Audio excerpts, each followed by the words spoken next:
गांव से कुछ ही दूरी पर जीवा का घर था। उसके घर में उसकी पत्नी किरण और बेटा राजू रहा करते थे। तीनों के तीनों दुबले पतले और कुपोषित थे। जीवा जंगल से लकड़ियाँ और जड़ी बूटियाँ इकट्ठी करके उन्हें गांव में बेचा करता था। चूल्हे के लिए लकड़ियाँ ले लो, लकड़ियाँ ले लो। कितना दाम है इस पेड़ के तने का? मालिक सिर्फ 5 सिक्के। 5 सिक्के तो ऐसे बोल रहा है जैसे मुफ्त में दे रहा है। मुझे नहीं चाहिए तेरी लकड़ी, तू ही रख। नहीं नहीं मालिक, आप जो देंगे वो मंजूर। ठीक है, फिर ये ले 3 सिक्के। जीवा वो 3 सिक्के ले लेता है और फिर वो गांव के किराने की दुकान पे जाता है। भाई ये चावल कैसा है? 1 किलो के 2 सिक्के। और ये दाल? ये 4 सिक्के प्रति किलो। भाई मुझे 1 किलो चावल और 1 पाव दाल दे दो। ये लो तुम्हारे हुए 3 सिक्के। जीवा अपने दिन भर की कमाई से सिर्फ थोड़ा सा राशन ही खरीद पाता था। वो राशन लेकर घर गया और फिर उसकी पत्नी ने दाल और चावल से खिचड़ी बनाई और यही उनकी रोज की जिंदगी थी। मौसम बदला और अब बरसात शुरू हुई।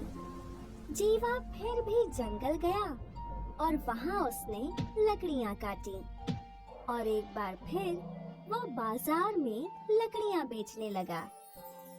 लकड़ियाँ ले लो, चूल्हे के लिए लकड़ियाँ ले लो, लकड़ियाँ।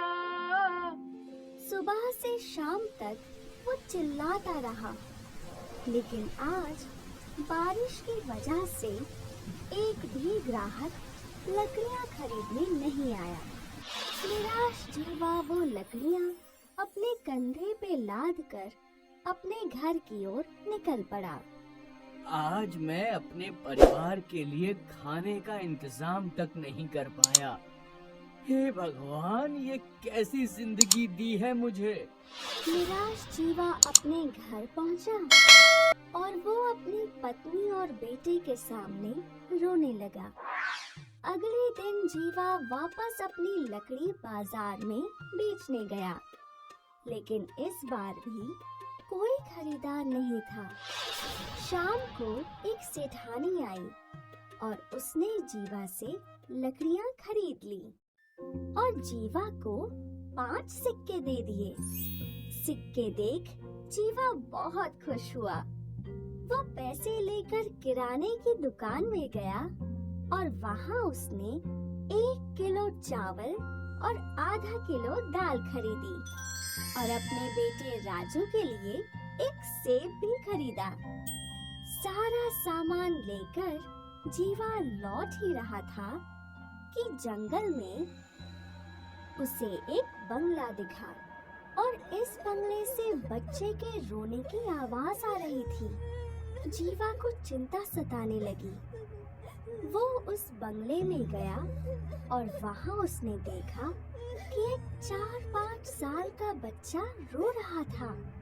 क्या हुआ बेटा, तुम क्यों रो रहे हो?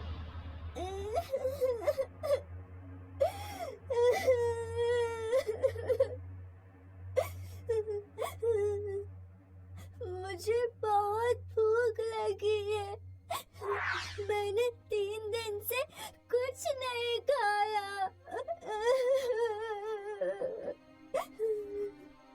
जीवा को उस बच्चे पर दया आ गई और उसने वो सेब उस बच्चे को दिया। बच्चे ने हड़बड़ी में वो सेब खाया। क्या आपके पास और कुछ है? है तो, लेकिन इसे पकाना पड़ेगा। जीवा उस बंगले की रसोई में गया और उसने दाल और चावल से खिचड़ी बनाई। फिर जीवा ने वो खिचड़ी उस नन्हे बच्चे को दी, जिसने बड़े चाव से खिचड़ी खाई। अब मेरा पेट भर गया है। और तभी एक औरत की आत्मा प्रकट हुई। शुक्रिया भैया, आपने मेरे बेटे की भूख मिटाई। मैं इसकी माँ हूँ। इसका मेरे अलावा और कोई नहीं है। 3 दिन पहले मेरी मृत्यु हो गई। तब से ये ऐसा ही भूखा था और मैं इसकी मदद नहीं कर पा रही थी। मतलब अब ये बच्चा अकेला है? हाँ, इसका कोई नहीं है।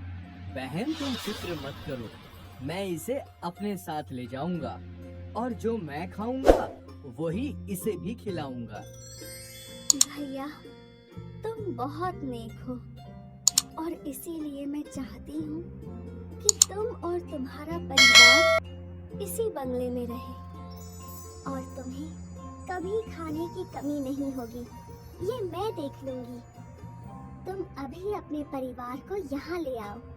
जीवा खुशी खुशी घर गया और अपने परिवार को लेकर बंगले में लौटा।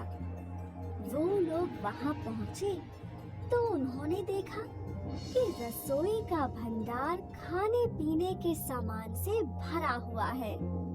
फिर जीवा की पत्नी ने पकवान बनाए और फिर जीवा का परिवार और वो अनाथ बच्चा सब ने साथ में खाना खाया। ये देख उस माँ की आत्मा बहुत खुश थी, क्योंकि उसके अनाथ बेटे को एक परिवार मिल चुका था। इसके बाद जीवा और उसका परिवार उस जादुई बंगले में ही रहे, जहाँ खाने की चीजों की कोई कमी नहीं थी। तो इस कहानी से हमें ये सीख मिलती है कि दूसरों की मदद करने से हमारी मदद भी होती है।